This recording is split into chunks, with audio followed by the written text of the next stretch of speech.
बिस्मिल्लाहिर्रहमानिर्रहीम। या अय्युहल्लज़ीना आमनू कुतिबा अलैकुमुस्सियामु कमा कुतिबा अलल्लज़ीना मिन क़ब्लिकुम लअल्लकुम तत्तक़ून। क़ाल नबिय्यु सल्लल्लाहु अलैहि वसल्लम लिकुल्लि शैइन ज़कातुन व ज़कातुल जसदिस्सौम औ कमा क़ाल सल्लल्लाहु अलैहि वसल्लम सदक़ल्लाहुल अज़ीम व सदक़ रसूलुहुन नबियुल करीम। इन्नल्लाह व मलाइकतहु युसल्लूना अलन नबी या अय्युहल्लज़ीना आमनू सल्लू अलैहि व सल्लिमू तस्लीमा। अल्लाहुम्मा सल्लि अला सय्यिदिना व मौलाना मुहम्मदिन मअदनिल जूद वल करम व आलिहि व सहबिहि व बारिक व सल्लिम। हम्द व सलात के बाद कुरान मजीद सूरह बकरा अल्लाह तबारक व तआला ने इरशाद फरमाया, या अय्युहल्लज़ीना आमनू कुतिबा अलैकुमुस्सियाम, ऐ ईमान वालो तुम पर रोजे फर्ज किए गए, कमा कुतिबा अलल्लज़ीना मिन क़ब्लिकुम, उसी तरह जिस तरह तुमसे पहले लोगों पर फर्ज किए गए थे, लअल्लकुम तत्तकून, ताकि तुम परहेजगार हो जाओ, मुत्तकी हो जाओ, अल्लाह से डरने वाले बन जाओ, गुनाहों से बचने वाले बन जाओ, अपनी जिंदगी को रब रसूल के अहकामात की रोशनी में गुजारने वाले बन जाओ। रोजा एक प्रैक्टिस है, एक मुजाहिदा है, एक जद्दोजहद है। जद्दोजहद किस चीज की? अल्लाह की रजा के मुताबिक अपने आप को ढालने की जद्दोजहद। सौम का लुग़वी माना होता है रुक जाना। हलाल रिज़्क सामने पड़ा है, हलाल मशरूब सामने पड़ा है, हलाल रिश्ता बीवी का मौजूद है, लेकिन इन सब चीजों से हालत रोजा में रुकना, अल्लाह की रजा के लिए रुकना, इसका नाम रोजा है। सौम का माना रुकने के हैं, परहेज करने के हैं, बचने के हैं। हर चीज मौजूद है लेकिन अल्लाह का हुक्म नहीं है तो लिहाजा खा नहीं सकते। तो रब फरमाते जब जायज चीज है तू मेरी मर्जी के बगैर मेरे हुक्म के नहीं खा सकता, तूने रुकना है तो हराम कैसे खा लेता है? जब जायज चीज के लिए तुझे हुक्म है, मैं कहूं तो खाएगा, मैं कहूं तो नहीं खाएगा, मैंने हुक्म दे दिया, जायज है, रोटी है, खाना है, गोश्त है, तेरी फ्रिज में पड़ा सारा कुछ, तू बाइख्तियार है, मुंह में दांत भी हैं, हजम करने को हाजमा भी है, भूख की शिद्दत भी है, पर मेरी इजाजत के बगैर तू खा सकता, रोजा रख लिया, अब तुझे हुक्म नहीं कि तू खाए। जब जायज चीज मेरी मर्जी के बगैर नहीं खा सकता तो नाजायज कैसे खाएगा? मेरे नबी पाक अलैहिस्सलातु वस्सलाम ने अपने खूबसूरत अल्फाज के अंदर इस मफहूम को बयान फरमाया। महबूब पाक सल्लल्लाहु अलैहि वसल्लम फरमाते, जिसने झूठ नहीं छोड़ा, गीबत नहीं छोड़ी, बुराई नहीं छोड़ी, अल्लाह को उसके भूखे प्यासे रहने की कोई जरूरत नहीं। वो काहे का रुका है? जब कोई काम तो उसने अल्लाह की रिदा वाला किया नहीं। रोजा रख के दगा कर रहा है, रोजा रख के झूठ बोल रहा है, रोजा रख के कम माप रहा है, तोल रहा है, धोखा दे रहा है, रिश्वत ले रहा है, फराड कर रहा है, हराम का माल इकट्ठा करके कहता है उसमें से चलो 10 देगे भी पका देंगे। वो भाई जो काम अल्लाह ने तुझे करने का हुक्म दिया था, जब तू वो बजा ही नहीं ला रहा, मकसद रोजा ही तू हासिल ना, लअल्लकुम तत्तकून। रोजे का मकसद ये है कि तू परहेजगार हो जाए।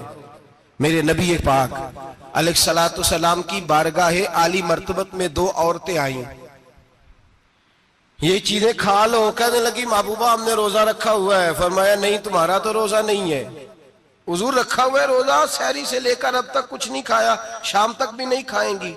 महबूब ने फरमाया जरा कह तो करो, उल्टी तो करो। कह की तो उनके हलक से खून भी निकला और गोश्त के लोथड़े भी निकले, फूटियां भी निकली। नबी पाक ने फरमाया वहां बैठ के तुमने अपने जानने वालों की गीबत नहीं की, चुगली नहीं खाई? खामोश हो गई, गर्दनें झुक गई। नबी पाक ने फरमाया तुमने कुरान नहीं पढ़ा कि जो अपने भाई की गीबत करता है वो मुर्दा भाई का गोश्त खाता है? तो गोश्त खा के भी तुम्हारा रोजा रह गया। इस तरह का रोजा है कि सब रोजा रख के ना रखने वालों पे तनकीद कर रहे हैं। तरावियां पढ़ के निकले हैं तो कहते हैं मैं अकेला ही नेक हूं, बाकी तो मोहल्ले में कोई पढ़ता ही नहीं। ये कैसा तेरा रोजा है कि तू रोजा रख के तो उसके मकसद को नहीं समझा? लअल्लकुम तत्तकून, रोजादार तो वो है कि रोजा रखा हुआ है, खाने भी से रुका है, पीने से भी रुका है, अमले ज़ौजिय्या से भी रुका है, फिर वो झूठ से भी रुके, गीबत से भी रुके, बदनिगाही से भी रुके, हराम खारी से भी रुके सारी चीजों से। ये बतलाइए कि रोजे की हालत में अपनी बीवी के पास जाना मना है तो गैर महरम को देखना जायज है? हमारे टीवी पे मैंने पहले भी कहा था कि हम ठेकेदार और जिम्मेदार नहीं है मजहब के। यहां हमारे आने से पहले भी कोई बैठा था, हम मरेंगे तो यहां हमसे बड़े बड़े नेक लोग बैठेंगे, कोई बंदा जिम्मेदार नहीं है। बड़े बड़े कज कुला साहिब जुब्बा और दस्तार, बड़े बड़े साहिब बसीरत, आइमा, फुकाहा, उलमा, जुआमा, नुकाबा, सूफिया, औलिया, गौस, कुतुब, अब्दाल, औताद, कुतुबुल अख्ताब, जाने कौन कौन आए, उलमा आए, मुफस्सिरीन आए, मुहद्दिसीन आए, गुजर गए। हम तो खाक नशी लोग हैं, थोड़ा काम करने वाले, थोड़ी सलाहियत रखने वाले। लेकिन भाई अगर करते हैं तो एक काम करते हैं, साथ दूसरा नहीं करते। ये किस तरह का दीन सिखाने लोग निकले कि शव्वाल से लेकर शाबान तक गाना सुनाया जाएगा, शाबान से लेकर शव्वाल तक नाच गाना किया जाएगा, शव्वाल से लेकर शाबान तक धमा चौकड़ी होगी, रमजान आएगा तो हदीसें सुनाई जाएंगी, रमजान आएगा तो लोगों को कुरान पढ़ के सुनाया जाएगा। ये मजहब बाज नहीं है, एक गवैये मजहब सिखाएंगे, एक्टर मजहब सिखाएंगे। ये मजहब बाज नहीं है कि एक गिलास के अंदर पहले शराब पी लो, फिर उसी गिलास में रमजान आए तो शहद बांटना शुरू कर दो। ये बाज नहीं, ये मेरे रसूलुल्लाह का मजहब है। अगर तुम्हें शौक है दीन सीखने सिखाने का, यकम रमजान को तौबा करो और कहो कि हम टीवी पे बैठ के हदीसें सुनाएंगे तो सारा साल सुनाएंगे, और जिस जुबान से हदीस निकलेगी फिर उससे कभी गंदा गाना नहीं निकलेगा, फिर कभी नाच गाना नहीं होगा। ये कौन सा मजहब है जो बीबियां सिखा रही हैं? ये कौन सा दीन है जो औरतें सिखा रही हैं? मेरे रसूल पाक सल्लल्लाहु ताला अलैहि वसल्लम का वो मजहब है कि मेरे आला हजरत फाजिल बरेलवी रहमतुल्लाह अलैह ने फरमाया, मर्द के लिए जायज नहीं कि वो औरत की जुबान से मिलाद भी सुने, नात भी सुने। मर्द के लिए जायज नहीं, मर्द को मर्द सिखाएगा, औरत सिखाएगी तो औरतों को सिखाएगी। बेशक आप सवेरे फतवा दीजिए कि छोटी सी मस्जिद में बैठ के, छोटे से कोने में बैठ के छोटा सा मौलवी, और वहां तो इतने इतने बड़े मुफ्ती टीवी पे बैठे हुए, वो गलत है तो सही है कैसे हो गए? सुनो, मेरे नबी पाक अलैहिस्सलातु सलाम के मजहब का हुस्न ये है कि इस्लाम कहता है एक नजर बीबी को देखा किसी ने गलती से तो माफी हो जाएगी, दूसरी नजर शहवत से देखा तो हराम है उसके लिए। वो पाकिस्तान का मौलवी हो या सऊदी अरब का शाह हो, किसी के लिए औरतों के बीच फिरना उठना बैठना जायज है? मेरे नबी पाक सल्लल्लाहु ताला अलैहि वसल्लम ने फरमाया, मैं औरतों से मुसाफा करने नहीं आया। और मेरे नबी पाक सल्लल्लाहु अलैहि वसल्लम ने फरमाया, हुजूर फरमाते लेकिन ना कुत्ता बिल्कुल नापाक नहीं होता, कुत्ते का थूक नापाक होता है, या कुत्ता गीला हो जाए तो नापाक होता है, लेकिन खिंजीर सारा नापाक होता है, कुल नापाक है खिंजीर। नबी पाक ने फरमाया खिंजीर भी हो और गंद में लिथड़ा हुआ भी हो, पेशाब में लिथड़ा हुआ हो, गोबर में लिथड़ा हुआ हो, पखाने और फुजले में लिथड़ा हुआ खिंजीर हो, उसका जिस्म तेरे साथ टकरा जाए तो इतना बुरा नहीं जितना गैर महरम औरत का वजूद तेरे साथ टकरा जाए तो बुरा है। इस हद तक मेरे नबी पाक सल्लल्लाहु और गुंबद के मामले में फतवा देने वाले, या रसूल अल्लाह कहने पर कुफर का फतवा देने वाले और बड़ी बड़ी बातें करने वाले खामोश क्यों हो गए? या अय्युहल्लज़ीना आमनू ला तत्तखिज़ुल यहूद वन नसारा औलिया। रब फरमाता है यहूदियों और ईसाइयों को दोस्त ना बनाओ, ये तुम्हारे दोस्त हो सकते, ये तुम्हारे सज्जन हो सकते। जब अर्श का मालिक कह रहा है सज्जन नहीं हो सकते तो तू दोस्ती की बात कैसे बढ़ा रहा है? या रसूल अल्लाह हमारे सज्जन कौन हो सकते हैं?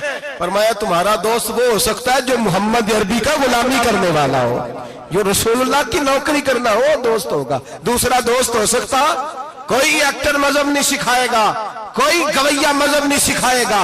हजरत जनाब सैयदना जुनैद बगदादी, बगदाद के पीर से किसी ने पूछा था आज से 1100-1200 साल पहले, वो तो जमाना वैसे नेकी और परहेजगारी का था, का बाबा जी मर्द और औरत नेक हो, बगैर पर्दे के, बगैर हिजाब के, बगैर दीवार के बैठकर एक दूसरे को दीन सिखा सकते हैं?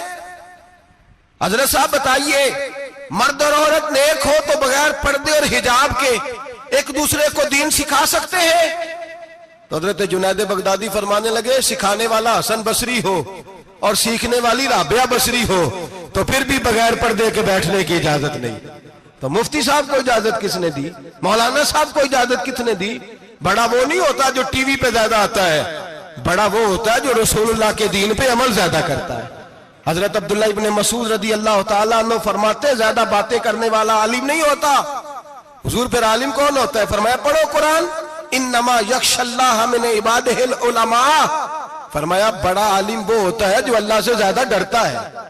इसलिए कि रब फरमाता है, मेरे बंदों में से जो आलिम वो है जो अल्लाह से ज्यादा डरते हैं, खौफ रखते हैं। तो मेरे भाई, रमजान अल मुबारक में बचना है, परहेज का वक्त है। तो कोई शख्स भी कोई शो ना देखे, मेरी मिन्नत है आप हज़रात, कोई शो ना देखे। औरत का तो पर्दा है, तो हमें तो तमाशे पे लगा दिया गया। अजीब किस्म के एक्टर आ गए और मजहब सिखा रहे हैं। मेरी अपील है आपसे कि सहरी इफ्तारी के वक्त टेलीविजन बंद रखें। क्या चीज खोल के रखें? या कुरान खोल के रखें या रसूलुल्लाह का फरमान खोल के रखें। अल्लाह रसूल की तरफ तवज्जो रखें, वो सीखने सिखाने का वक्त है। छोड़े गवैयों से दीन सीखा जाएगा। आप हमें कोई शिकवा नहीं, ये पक्की तौबा करें, सवेरे आए आके दीन सिखाएं। और मैं उनसे भी अपील करूंगा कि आओ दीन सिखाओ। हजरत फुजैल बिन अय्यास फरमाते, मैं डाकू था, कभी कभी छुप छुपा के जुमा पढ़ा करता था, फिर मैंने तौबा की तो सच्ची तौबा की, फिर मैंने तौबा की तो रब को राजी करने वाली तौबा की, फिर मैंने तौबा की तो छोड़ी हर शय, गरीबों का लूटा हुआ माल वापस किया, जिसके पैसे न दे सका उसके घर में जाके उसकी भैंसों को चारा डाला, उसके ऊंटों की खिदमत की, मैंने कर्जे चुकाए। फरमाया, मैं सच्ची तौबा करके मस्जिद आया, जिस खतीब के पीछे मैं जुमा पढ़ा करता था वो मेरे हाथ पे बैठ करके मुरीद हो गया। अल्लाह तबारक व तआला ने अपने बंदों के दिल मेरी तरफ फेर दिए। फिर तुम्हें उसमें इनाम देने की जरूरत नहीं पड़ेगी। फिर तुम कुटिया नशीन बन के भी दीन फैलाओगे तो अल्लाह उसमें तासीर पैदा फरमा देगा। तो रोजे का माना रुकना है। रोजे का माना बोलिए, रोजे का माना रुकना। किससे? झूठ से, गीबत से, बदी से, बदनिगाही, खाने पीने। रोजा किस पे फर्ज है? अमीरों पे कि गरीबों पे? जी कहने ने, मैं तो काम ही, मेरा तो काम ही मेहनत मजदूरी वाला, मैं कैसे रोजा रखूं? मैं तो दिहाड़ी लगाता हूं तो रोजा कैसे रखूं? मैंने नहीं किसी हदीस में पढ़ा के रोजा वो रखे जो दफ्तर में बैठता है। सहाबा के जमाने में तो दफ्तर होते ही नहीं थे, किसी जगह नहीं लिखा हुआ रोजा वो रखेगा जो एसी में बैठता है। तब तो एसी थे ही नहीं। हजरत अबू बकर सिद्दीक रज़ी अल्लाह तआला अन्हु से लेकर जनाब बिलाल तक सारे अपने हाथ से काम करते, सारे अपने हाथ से काम करते, सारे। हजरत उमर फारूक रज़ी अल्लाह तआला अन्हु खलीफा वक्त होने के बावजूद माले गनीमत के ऊंट चढ़ने जाते थे तो चरागाह में छोड़ने में जाते थे, लेने भी आते थे वापस। सारे लोग अपने हाथों से मुशक्कत वाले काम करते। हजरत बिलाल मजदूरी करते, सलमान फारसी मजदूरी करते, मिकदाद मजदूरी करते, सहाबा मजदूरियां करते, रोजे रखते। और रमजान के जाने का वक्त होता तो दर रसूल पे खड़े होकर अर्ज करते, महबूबा दिल नहीं भरा, दिल करता है कभी रब सारा साल ही रोजे अता करे, सारा साल रमजान दे तो हम सारा साल रोजे रखने को तैयार है। जज्बा था, ताकत थी, हिम्मत थी। आज नौजवान लड़का है, कहता है मुझसे भूख बर्दाश्त नहीं होती। मेरे भाई, रब बीमारी ला देना, अल्लाह से दुआ मांगे, अल्लाह शिफाए अता फरमाए, और दुआ करें अल्लाह आजमाइश से महफूज फरमाए। आप यकीन करें, मैंने लोगों को देखा है, हलक से कतरा नहीं उतरता, खुराक की नाली लगी हुई है, आला ग़िज़ाएं पकी हुई पड़ी है। अर्श का मालिक कहता है मैं तेरे हलक से गुजरने नहीं दूंगा, कानून बन गया। मैंने देखा है ड्रिप पे लोग जिंदा है, बोतल लगी हुई है, ग्लूकोज की, गुजारा चल रहा, आला ग़िज़ाएं पड़ी हैं, लाखों रुपया तिजोरी में पड़ा है। मालिक कहता है तू नहीं खा सकता, तो वो खाने नहीं देता, नहीं खाने देता। एक शख्स यूरोप के इलाके का, मैं किसी कालम नवीस का पढ़ रहा था, वो कहता मेरी खरबों में जायदाद है, लेकिन मेरे मैदे में ऐसी तकलीफ है कि मैं आटे को छान कर जो ऊपर से बूरा निकलता है सिर्फ वो खा सकता हूं, उसके अलावा मैं कायनात की कोई नेमत खा नहीं सकता। और मेरे भाई, वो जब चाहे तो बड़े बड़े खाने खाने से तुझे रोक दे, तेरे दांत चबाने के काबिल ना रहे, जुबान निगलने के काबिल ना रहे, मैदा तेरा हजम करने के काबिल ना रहे, वो जब चाहे तो जो मर्जी कर ले। वो कहता चल तू मेरी मर्जी पे चलना, 1 महीना मेरे कहने पे ना खा, 1 महीना मेरे कहने पे ना खा, तो या अल्लाह तू क्या करेगा? फरमाया सौमु तसहु। मेरे नबी पाक ने फरमाया तुम रोजे रखो, अल्लाह तुम्हें सेहत अता फरमा देगा, अल्लाह तंदुरुस्तियां दे देगा, शिफाएं दे देगा। तुम रोजे रखो, अल्लाह तुम्हें, सुभान अल्लाह, अल्लाह तुम्हें, अल्लाह ताकत देता है, हिम्मत देता है, अल्लाह हिम्मत देता है। मैंने देखा है, मैंने बुजुर्गों को देखा है, ज़ईफ लोगों को देखा है, कमजोर लोगों को देखा है, मैंने देखा है रोजे रखते हुए, मजदूरों को देखा है रोजे रखते हुए। मैं अपने अब्बा जी को कहता, अब्बा जी इतनी सख्त गर्मी और मजदूरी आप करते और मजदूरी के आलम में रोजा रखते, तो कहते पुत्र रोजा की आंदा है, रोजा कदों को जाता है, रोजा अपनी जगह ते वे मजदूरी अपनी जगह होते। और कई दफा मैनू फरमान लगे, मैनू यार समझ कोई नहीं लगती, पता नहीं रोजिया च अल्लाह ताकत कितों दे छड़दा है, इन्नी ज्यादा काम भी ज्यादा करीदा है ते रोजा भी भाई सौमु तसहु। मेरे मुस्तफा ने फरमाया तो रोजा रख, अल्लाह तुझे सेहत अता फरमा देगा। रब ताला तुझे, यहाँ होटल खुले हुए हैं, यहाँ अजीब हालात है, होटल खुले हुए हैं, लोग बहाने ढूंढते फिरते हैं, कहते हैं कट लग गया था, जरा थोड़ा सा खून निकल आया, सनी प्लास लगाई है तो रोजा नहीं रखा, ये जरा मुझे थोड़ी दिक्कत हो गया तो मैंने रोजा नहीं रखा, खांसी लग गई है तो रोजा नहीं रखा। ओ खुदा के बंदे, रोजा तो नेमत है। और सुभान अल्लाह, मेरे नबी पाक ने फरमाया लिकुल्ल शैइन ज़कात व ज़कातुल जसद सौम। फरमाया हर शय की ज़कात होती है, वजूद की ज़कात रोजा है। रोजे रखो, जिस्म की ज़कात निकल जाएगी। फाका करना भी मेरे नबी पाक की सुन्नत है, मिसवाक करना भी सुन्नत है, और फाका करना भी। मिसवाक वाली सुन्नत ज्यादा अपनाते हैं लोग, फाका करना भी नबी पाक की सुन्नत है। एक साहब मुझे कहने लगे जनाब बैठ के खाना हुजूर की सुन्नत है। मैंने कहा कभी कभी ना खाना भी नबी पाक की सुन्नत है, ना खाना भी हुजूर की सुन्नत है। और हमारे फुकाहा ने लिखा है जो रोटी ज्यादा खाता है उसमें 2 बातें पैदा हो जाती हैं। क्या क्या? एक बोलता ज्यादा है, दूसरा सोता ज्यादा है, गाफिल हो जाता है। फाका और हकीम अतिब्बा डॉक्टर कहते हैं कि पेट खाली रहे ना जिस आदमी का, उसका हाफजा मजबूत होता है, उसके ज़हन की गिरा खुलती है। ज्यादा खाने से तो खुमारी चढ़ती है, दिमाग ढूंढते फिरना, रोटी किधर से आज अच्छी है, घर में नहीं पकी तो होटल चले जाना, खाने के सिवा और काम ही कोई नहीं। ओ साहब, मेरे नबी पाक अलैहिस्सलाम ने फरमाया काफर 7 आंतों से खाता है, 7 आंतों से। और फरमाया मेरा मोमिन 1 आंत से खाता है, उसके वजूद में खाने वाली 1 आंत है। काफर 7 आंतों से खाता है। फाका कशी से नूरानियत पैदा होता है, कम खाना। देखे ना, नबी पाक सल्लल्लाहु अलैहि वसल्लम ने अल्लाह से फाका मांग के लिया है, या अल्लाह 1 वक्त रोटी दे, 1 वक्त का फाका दे, मांग के लिया है नबी पाक ने, मांग के। हजरत अबू हुरैरा रदी अल्लाह तआला अन्हु फरमाते हैं भूख ज्यादा लगती थी ना जब मुझे, तो मैं हजरत उमर से, अबू बकर से, उस्मान, मौला अली से कोई मसला पूछ लेता था, और जब मैं मसला पूछता था तो वो मुझे रोटी खिला देते थे। जब मैं उनसे मसला पूछता तो वो मुझे, हजरत अबू हुरैरा फरमाते हैं मुझे भूख लगी, मैं हजरत उमर के पास गया, उनसे मसला पूछा। उनका रिवाज था जब मैं मसला पूछता तो पहले रोटी खिलाते। हमारे बुजुर्ग ये फरमाते हैं कि खाने खिला के दीन पढ़ाओ। सिर्फ तुम्हारा कुतुब खाना नहीं खुला होना चाहिए, तुम्हारा दस्तरखान भी खुला होना चाहिए। किसी ने नबी पाक सल्लल्लाहु अलैहि वसल्लम से पूछा था बेहतरीन मुसलमान कौन है? हुजूर ने फरमाया जो सलाम लेने में पहल करे और रोटी ज्यादा खिलाए, जो रोटी हर वक्त फिक्र करे आ यार तो रोटी खा ले, रोटी खाने की तरफ तवज्जो दिलाए। खिलाना सुन्नत है, ज्यादा खाना इसमें भी फर्क रखे। तो नबी पाक सल्लल्लाहु अलैहि वसल्लम के सहाबी हजरत अबू हुरैरा रदी अल्लाह तआला अन्हु फरमाते मैंने हजरत उमर से मसला पूछा, मैंने कहा हुजूर मसला बताएं, तो कहते पहले उनकी आदत थी जब मैं मसला पूछता तो रोटी भी खिलाते, आज उन्होंने मसला ही बताया है, रोटी कोई नहीं खिलाई। तो मुझे कहने लगे अबू हुरैरा तू सोचता होगा रोटी नहीं इसने पूछी, तूने कब से खाना नहीं खाया? मैंने कहा आज सुबह से। तो जनाब उमर कहने लगे मैंने कल सुबह से नहीं खाया। चल अबू बकर सिद्दीक के घर मसला पूछते हैं। कहते जनाब सिद्दीक अकबर के दरवाजे पे गए, जाकर के उनसे मसला पूछा। उनकी भी आदत थी जब कोई मसला पूछने जाते तो दस्तरखान बिछा लेते, कहते आओ रोटी भी खिलाता हूं मसले भी बताता हूं। कहते हैं गए तो उन्होंने भी मसला बताया, रोटी कोई ना पूछी। तो कहने लगे उमर अबू हुरैरा तुम लोगों ने कल परसों से नहीं ना खाया होगा। और अबू बकर को 4 दिन गुजर गए हैं, थोड़ा सा दूध मिला है या खजूर मिली है, रोटी कोई नहीं मिली, चलो दरे रसूल पे चलते हैं।